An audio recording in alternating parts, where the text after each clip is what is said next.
guys, welcome to my channel, welcome to the Kudzu Peps channel. So today I am back again with another video. I just want to start by saying thank you to everyone that has subscribed to this channel. I thank you so much for your support, and I have heard you guys' cry. Since my last video on reflecting on my loc journey, I did kind of speak a little bit about my natural hair and my relaxed journey. Unfortunately, I do not have some of the pictures for of my journey. When I obviously used to live in Zim, those pictures were them ones that you go and get printed out, and I don't have them. And as well as when I was relaxed, I don't have those pictures, unfortunately. They're at my parents' house, so when I do get a chance to go and access them, I will make a video collage of my journey. Yeah, unfortunately I do not really have pictures to hand to show you guys what my hair looked like throughout the journey, especially when I did cut my hair. I didn't document that part because I didn't think I would be sharing that kind of information about my hair as I am doing now. But what I am going to try and do in the meantime is to make a video, a collage, a slideshow of my journey with the pictures that I currently have.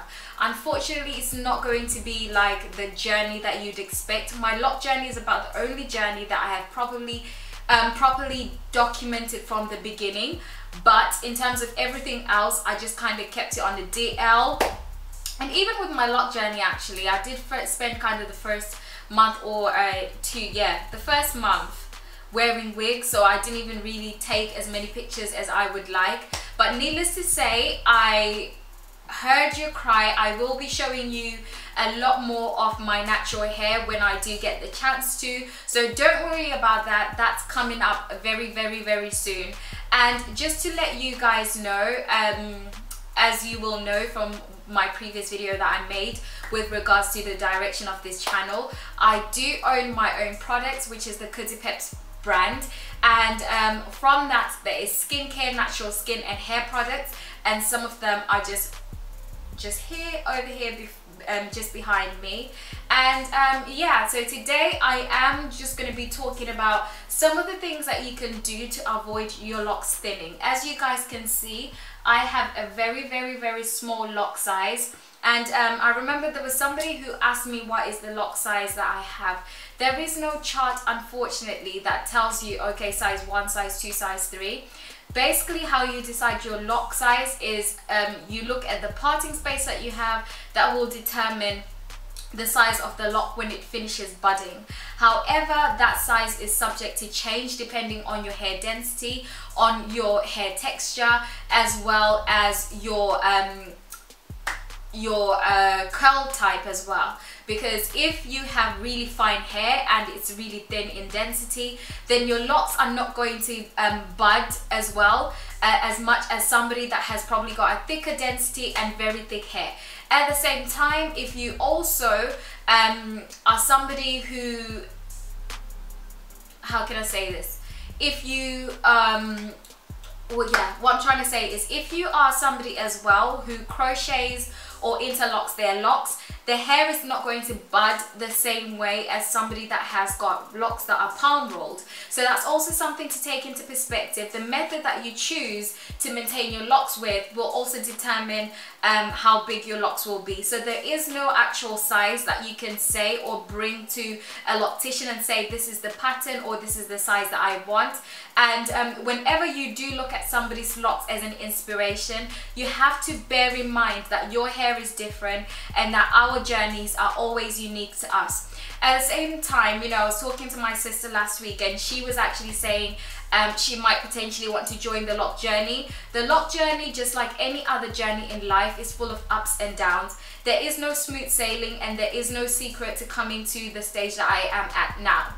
I still desire more from my hair, but now she's looking at it saying, you know, it actually looks it actually looks really nice. So bearing in mind that I'm approaching my 2-year mark, it is very important to realize that when you look at somebody's journey, your journey is going to be a little bit rocky at the start, depending on the type of locks that you're having. If you're having sister locks, if you're having braid locks, micro locks, traditional locks, depending on the type of locks that you're starting with and how you intend to maintain them will determine how your journey will be.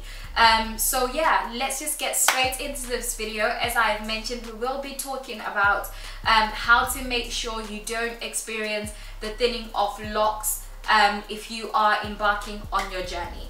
So first things first, you guys know I am a Christian. I embarked on this journey because I wanted to share a different perspective as a Christian on having locks. So the first thing that you want to do is you want to make sure that you are constantly praying for your hair. The Bible says that with God nothing is impossible, and that verse can be found in Luke chapter 1 verse 37.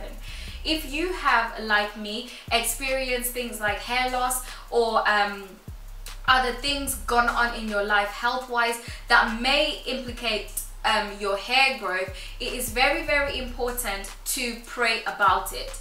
It is not God's intention for us to be suffering from certain things, and I will constantly make reference to this verse, which is in 1 Corinthians chapter 11 verse 15. The Bible says that our hair has been given to us as our covering, and it is our crown of glory. So as a woman, I believe that you should dedicate everything about you to your hair. Even the Bible says that Esther spent a year beautifying herself and doing all sorts of things, but within that time Esther was also a very, very prayerful woman. So whatever journey you're embarking on, be it your hair journey, relaxed hair journey, natural hair journey, you want to make sure that you pray about it. I believe also in the power of the tongue. The Bible says life and death lie in the power of the tongue. If your hair has not grown in the past, if you are embarking on the lock journey, I do encourage you to have a different mindset and just say to yourself, my hair is going to grow. That is also the art of faith, which is the second thing that you want to do when you embark on your journey and you want to avoid lock thinning. So first things first is you want to pray for your journey. So that's starting on the right leg, and then the second thing you want to do is have faith that what you have prayed about is going to come to pass. Now that we have done those things, those are the key things that will naturally help you grow your journey. But the Bible also says that the horse may prepare for battle, but victory is of the Lord, which means to say that you have your part that you also have to play within your hair journey. So one of the things that I will be talking about today is making sure that your hair is constantly moisturized. I have emphasized this in my previous videos, and I'm just going to talk about it again today. So one of the products that I do use to moisturize my locks and to make sure that they are not dry, they are not crispy, and they are not prone to any breakage or any shedding is the Kudzu Peps leave-in conditioner. This product is amazing, and it contains wheat proteins, which makes sure that the hair is strengthened and it is also moisturized. And when the hair is moisturized and strengthened, it cannot easily break, and at the same time it means that the hair's natural moisture is sealed, and therefore you will not experience any sort of problems when it comes to breakage or any lock thinning of any sort. The second thing that I will talk about that you need to do in terms of practical stuff that you can personally do is you want to make sure that you are not over twisting your locks. I know when you start your lock journey there is a pressure to kind of keep your locks perfect, to keep your parting intact, and to keep your parts straightened out. And one of the key things that I learned quite early on was that over twisting was unhealthy for me.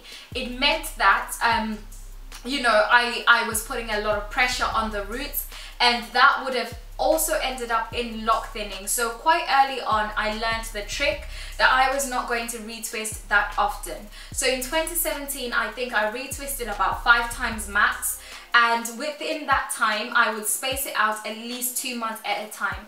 What you're doing by leaving the hair alone is you're allowing it to just do its own thing, manage its own strength, manage its own coping mechanism, and also allow it to seal its own natural oils without the additive of other products that we do use on our locks to make sure that they are intact. So the third thing that I would also mention that you want to do is you want to stimulate your locks. What do I mean by stimulating my locks?